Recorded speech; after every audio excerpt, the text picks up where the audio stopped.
하나님 말씀 베드로후서 2장 1절 이하의 말씀입니다. 이 시간 우리 9절까지 한 절씩 교독하시겠습니다. 2장 1절. 그러나 백성 가운데 또한 거짓 선지자들이 일어났었나니 이와 같이 너희 중에도 거짓 선생들이 있으리라. 그들은 멸망하게 할 이단을 가만히 끌어들여 자기들을 사신 주를 부인하고 임박한 멸망을 스스로 취하는 자들이라. 여럿이 그들의 호색하는 것을 따르리니 이로 말미암아 진리의 도가 비방을 받을 것이요 그들이 탐심으로써 지어낸 말을 가지고 너희로 이득을 삼으니 그들의 심판은 옛적부터 지체하지 아니하며 그들의 멸망은 잠들지 아니하느니라. 하나님이 범죄한 천사들을 용서하지 아니하시고 지옥에 던져 어두운 구덩이에 두어 심판 때까지 지키게 하셨으며 옛 세상을 용서하지 아니하시고 오직 의를 전파하는 노아와 그 7 식구를 보존하시고 경건하지 아니한 자들의 세상에 홍수를 내리셨으며 소돔과 고모라 성을 멸망하기로 정하여 죄가 되게 하사 후세에 경건하지 아니할 자들에게 본을 삼으셨으며 무업한 자들의 음란한 행실로 말미암아 고통당하는 의로운 옷을 건지셨으니 이는 이 의인이 그들 중에 거하여 날마다 저 불법한 행실을 보고 들음으로 그 의로운 심령이 상함이라. 같죠? 주께서 경건한 자는 시험에서 건지실 줄 아시고 불의한 자는 형벌 아래 두어 심판 날까지 지키시며. 아멘.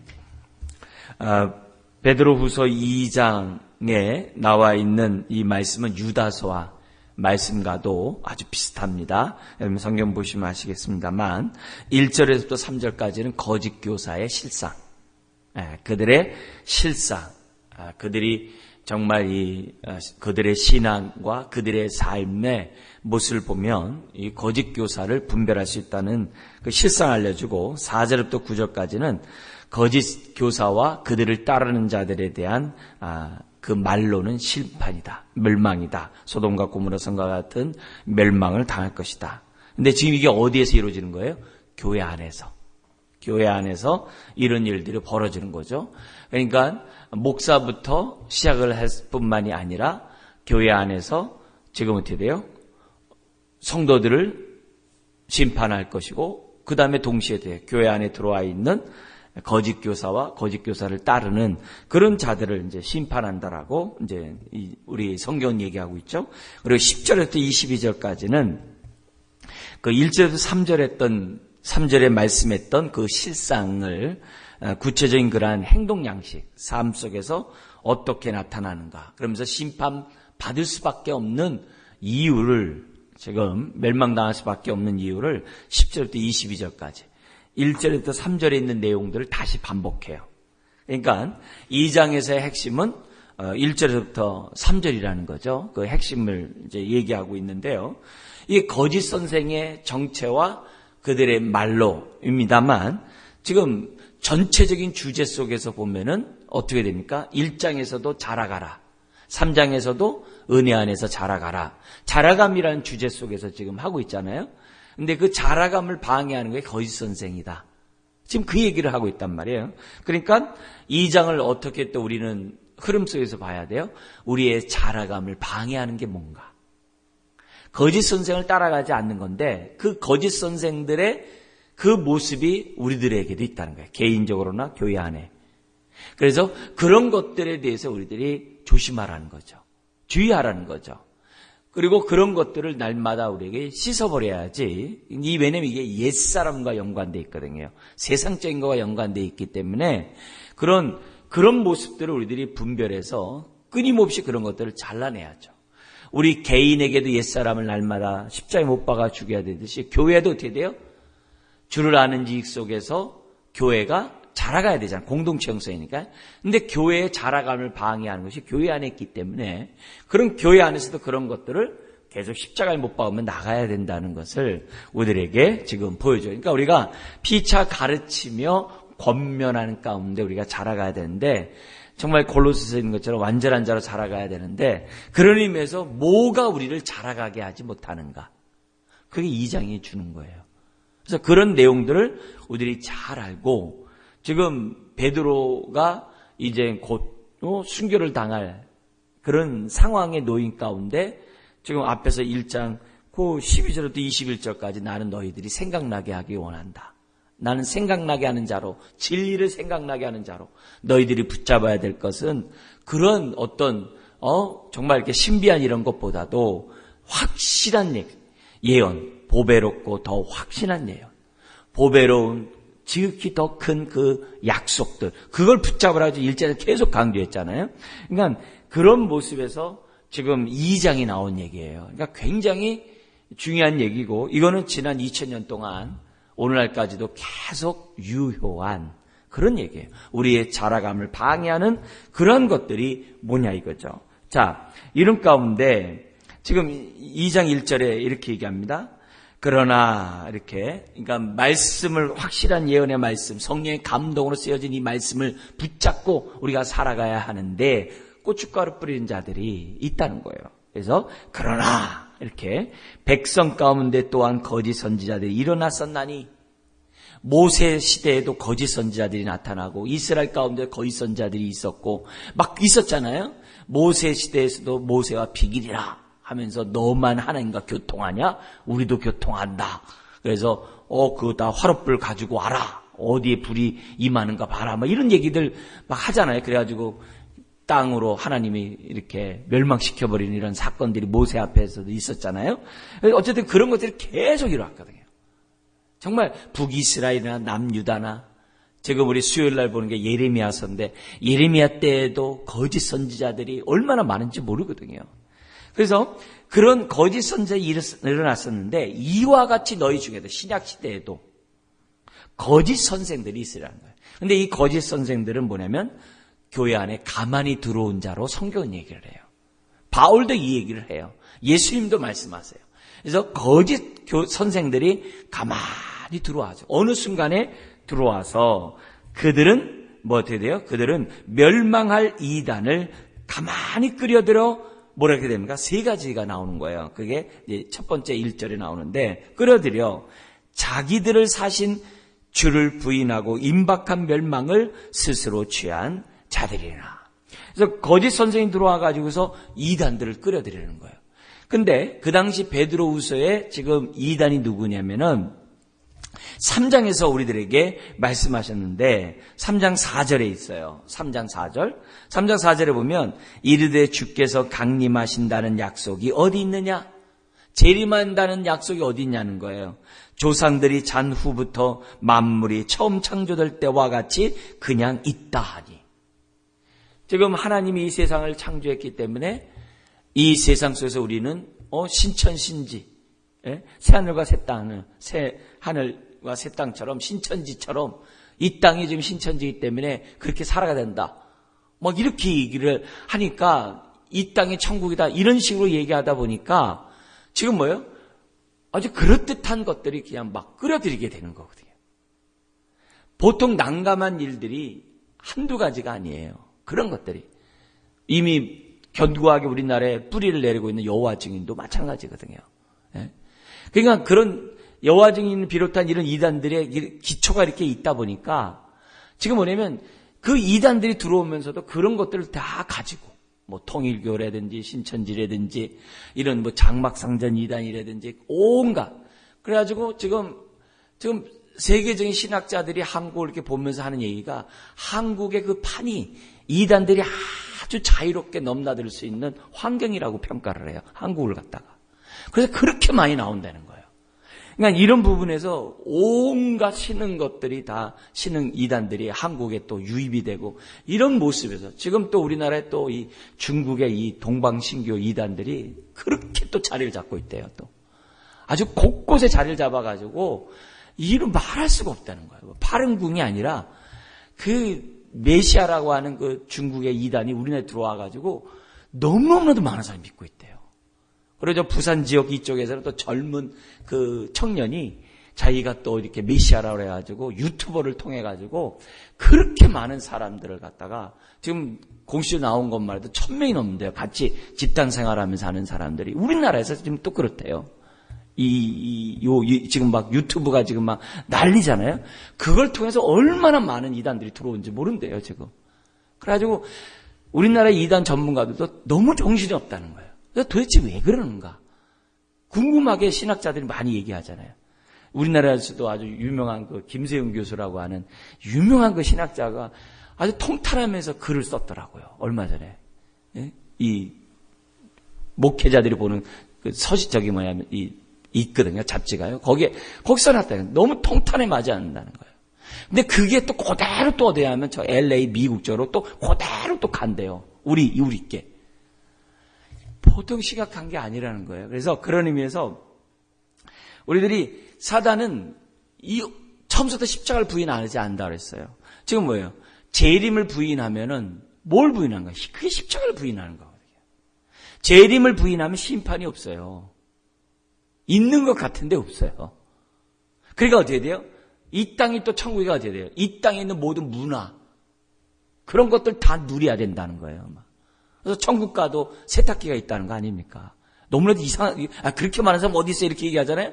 멀쩡하게 한다니까요. 근데 사람들이 그렇다는 거예요 지금. 우리들이 항상 우리는 성경이 뭘 말하는지 지금 베드로가 지금 마지막 하면서 하나님의 성령의 감동을 쓰여진 이 말씀 함부로 사사를 풀지 말고 정말 우리들이 하나님의 그러한 정말 성령님의 감동 속에 풀어야 된다는 걸 지금 앞에서 1장에 얘기했잖아요. 그래서 교회에서는 2000년 동안 내려왔던 그 수많은 신앙 논쟁 가운데 우리에게 뼈대 가운데 내려온 그런 하나님의 그 교리의 말씀에 대해서 우리 그 등한히 여기면 안 돼요. 그런 많은 수많은 이단들과 싸움에서 지금까지 살아남은 거예요. 살아남은 거예요. 지금도 이단들이 우리나라에 판을 치고 전 세계 판을 쳐도 말씀은 영원할 거예요. 그걸 우리들이 믿어야 돼. 그리고 기록된 말씀을 하나님이 주신 이유가 그런 데서 흔들리지 말라는 거거든요. 정경이라는 게 이 잣대거든요. 이 하나님 말씀이 이 정경인 이 말씀이 우리의 삶의 잣대가 돼야 되거든요. 그래서 베드로가 그 잣대 가운데 가장 핵심적인 세 가지를 지금 딱 얘기를 한 거예요. 그런 가운데. 그러니까 우리들이 이런 부분에서 우리들이 정말 마지막 때 나의 자신을 지켜야 되고 내 가정을 지켜야 되고 내 교회를 지켜야 되거든요. 그런 모습을 우리들이 생각해서 정말 우리들이 거짓 선생들에게 미혹당하지 않도록. 예. 지금 저희 교회에서도 지금 벌써 몇 해 전에 나간 우리 형제가 있어요. 그 부인이 막 울고불고 난리예요. 예. 그 몇 번 통화를 하고 몇 번 저거 하고 그랬는데도 난리예요. 왜? 남편이 그 신천지에 또 같은 또 형제 이단이 있거든요. 그 장막 그 이단이 있거든요. 거기에 빠져가지고. 예. 근데 빠진데 보니까 요 베드로후서 2장에 있는 그 모습이 그대로 나타나요. 예. 빠져가지고 정말 제가 더 말할 수 없는 그런 일들이 너무 많이 나는 거예요. 우리들은 정말 하나님의 기록된 이 말씀의 기준에 대해서 어떻게든지 그래서 주변에서 그렇게 만류하고 주변에서 그렇게 정말 사정통사정해도 눈 하나 까딱 안 해요. 얼마나 무서운지 몰라요. 얼마나 무서워. 우리 오늘 이 모습들을 우리가 잘 생각하고 세 가지가 뭐냐면 첫째는 뭐냐면 그들은 사신 주를 부인해요. 여기 사신은 살아있는 주님이 아니에요. 사신은 뭐냐면 값을 주고 사신 이 말이에요. 보혈의 피로 저와 여러분들을 대속하여 구속한 핏값을 주고 사신 그 단어예요. 아시겠죠? 살아계신 주를 부인하는 게 아니라 사신 주를. 우리 말이 이게 이 말 같기도 하고 저 말 같기도 하는데 이게 뭐냐면 살아있는 값을 주고 사다 이 단어예요. 그래서 우리를 갖다가 핏값을 주고 사신 누구예요? 그 은혜를 베푸신 그 주님을 갖다가 부인한대요. 거짓 선생들. 요게 뭐냐면 입술로는 주여 주여 해요. 우리 산상수훈에도 있었잖아요. 입술은 주의 주예요. 근데 예수님이 뭐래요? 내가 너를 도무지 알지 못한다 그래요. 그러니까 이렇게 얘기해요. 내가 선지자 노릇했습니다. 저요 능력도 행했어요. 저요 귀신도 쫓아냈어요.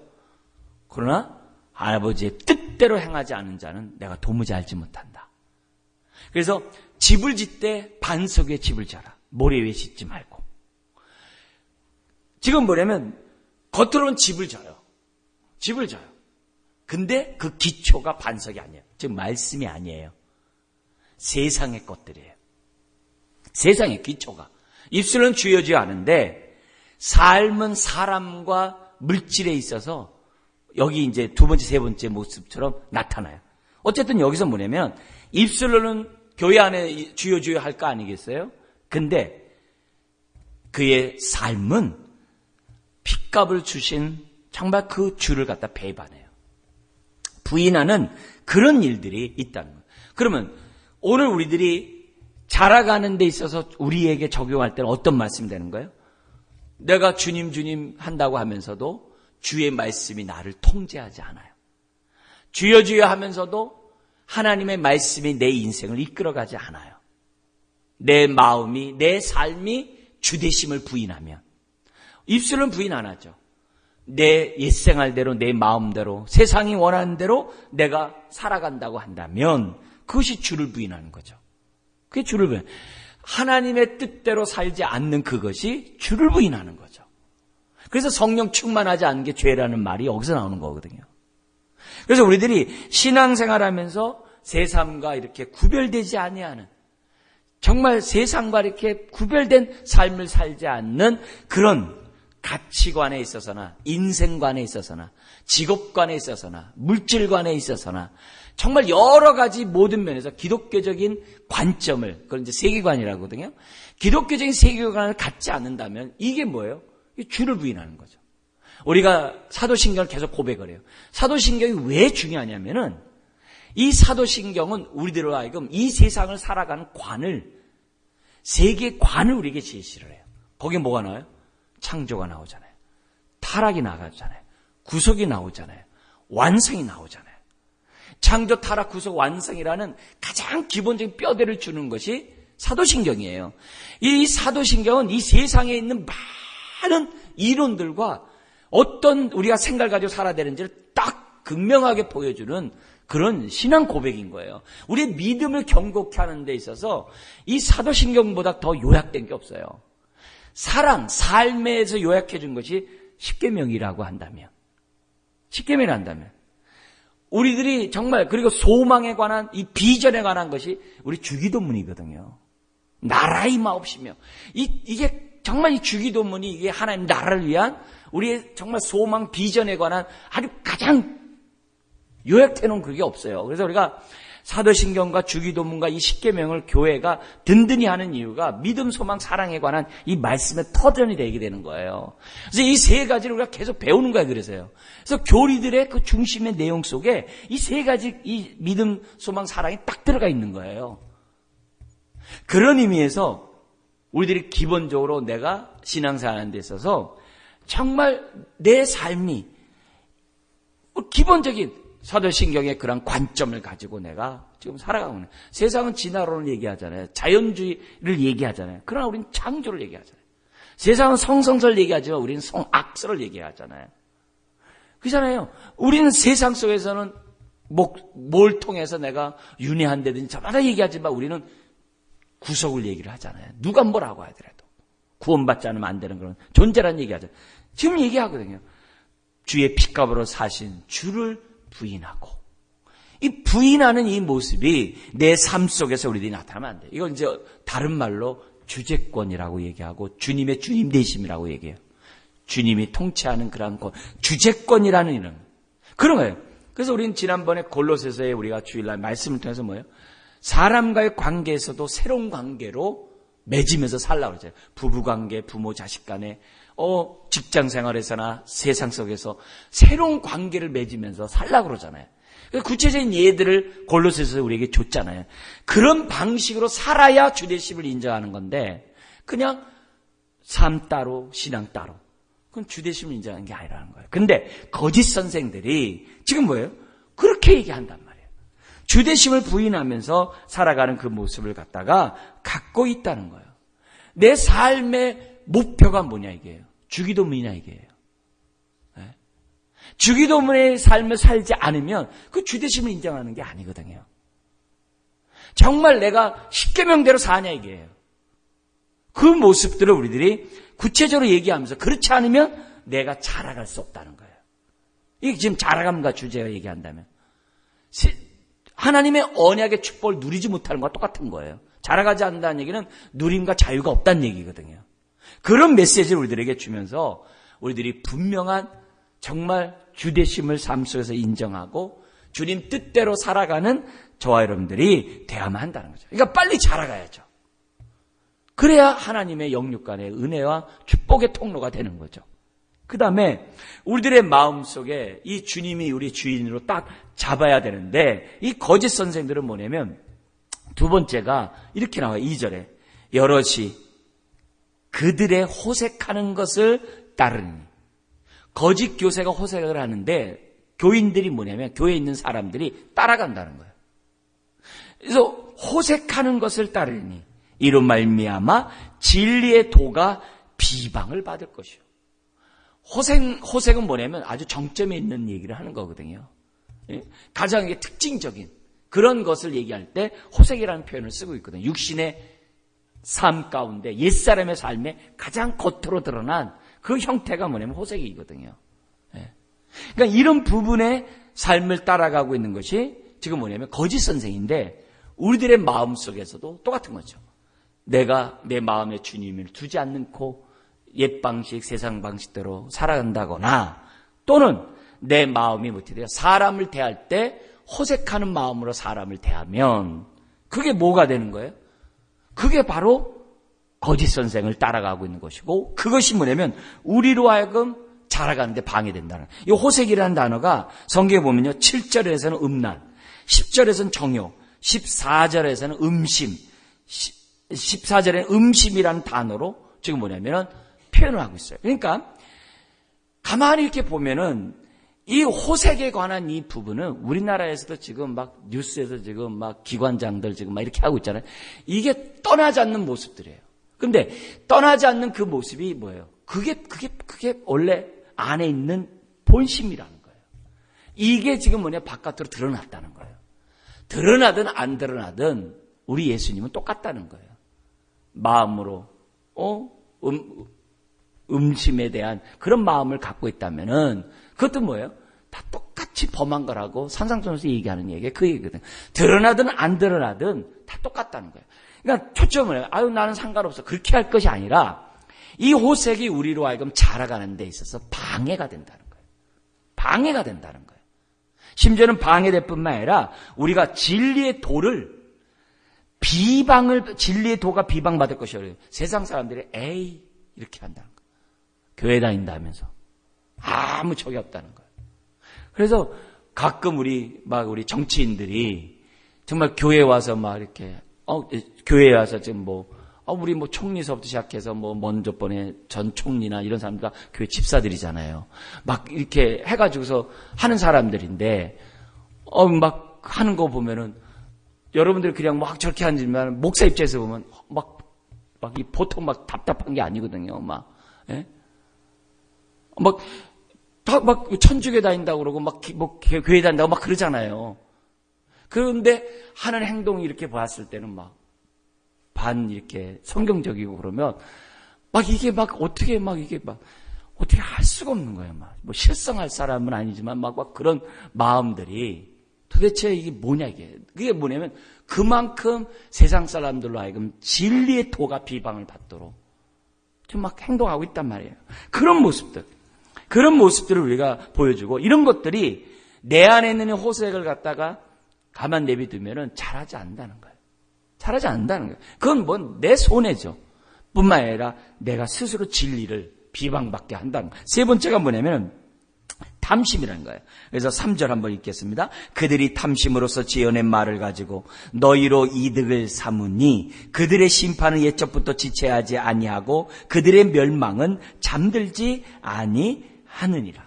그러면서 그들의 심판과 멸망이 이제 4절부터 9절까지 세 가지 가장 대표적인 호색과 뭐냐면 탐심에 관한 대표적인 예를 갖다가 9절까지 지금 설명을 해요. 그 가운데 나오는 게 우리가 보는 게 탐심이죠. 모든 게 뭐냐면 돈이에요, 돈. 다 돈이에요, 돈. 그래서 뭐냐면 주대심을 부인하는 것이 정말 마음으로 부인하고 있는지 아닌지를 뭘 보냐? 성에 대한 모습과 돈에 대한 나의 태도를 보면 내가 아는 거예요. 입술로 주여 주여 그런 게 중요한 게 아니라 성에 대해서 내가 어떻게 생각하는가. 그리고 내가 돈에 대해서 내가 어떻게 생각하느냐. 그거예요. 그 부분에서 내가 주대심을 인정하지 않으면 겉으로 드러난 이 모습에서 보면 어떻게 돼요? 아, 내가 주대심 인정하지 않는다. 그러면 뭐예요? 자라갈 수가 없는 거예요. 자라갈 수가 없는 거예요. 정말 우리가 이런 부분에서 뭘 하든지 간에 돈 하는 것들은 조심해야 돼요. 그래서 바울처럼 부한 데 처할 줄 알고 가난한 데 처할 줄 아는 일체 자족의 비결들을 빨리 배우는 게 주대심을 인정하는 거예요. 사람들을 대할 때도 베드로가 그러잖아요. 보배로운 믿음을 가진 자로 서로 보라고 그러잖아요. 어떤 그런 대상으로 보는 것이 아니라 성적 대상을 보는 게 아니라 그렇게 보라고 그러잖아요. 이런 얘기들이 우리들이 신앙생활에서 내가 어떻게 주대심을 인정하고 있는지를 지금 보여준 거예요. 두 주인을 겸하여 섬길 수 없다라고 분명히 성경은 얘기하고 있는데 내가 재물의 종이 되어서 내가 살아간다고 한다면 그건 내가 자라갈 수가 없다는 거죠. 그래서 사람과 사물에 대해서 정말 이 돈에 대해서 내가 어떤 마음, 어떤 일에 의해서 이것이 나에게 유익이 되는가 나에게 손해되는가 그런 식으로 우리들이 평가한다고 한다면 나는 주대심을 입으로만 하는 자죠. 그건 뭐예요? 내가 자라가는데 방해가 돼요. 오늘 이 말씀 세 가지의 우리 말씀을 우리가 생각해 보면서 하나님 내가 주님의 주님 되심이 내 삶에 온전히 이루어지게 해 주옵소서. 그래서 빨리 자라게 해 주십시오. 그렇게 하는 저와 여러분 되길 주의 이름으로 부탁드립니다. 기도하겠습니다. 하나님 아버지 우리가 이 호색과 이 탐심을 날마다 십자가에 못 박아 버리지 아니하면 자라갈 수 없음을 다시 한번 우리가 깨닫습니다. 주님 무엇보다도 주님의 주님 되심이 우리가 확실하고 분명하고 정확하기를 원합니다. 그래서 우리들이 모래 위에 집을 짓는 인생이 아니라 반석 위에 우리의 삶을 세워나가는 주의 자녀들 되게 하여 주옵소서. 한 분 한 분의 삶 속에 주되심에 아버지 하나님 은혜가 넘쳐나게 하여 주옵시고 그래서 삶의 모든 영역에 있어서 옛사람뿐만이 아니라 오늘 삶을 살아가는 현실에 있어서 주되심이 드러나는 주의 자녀들 되게 하여 주옵소서. 예수님의 이름으로 기도드리옵나이다. 아멘.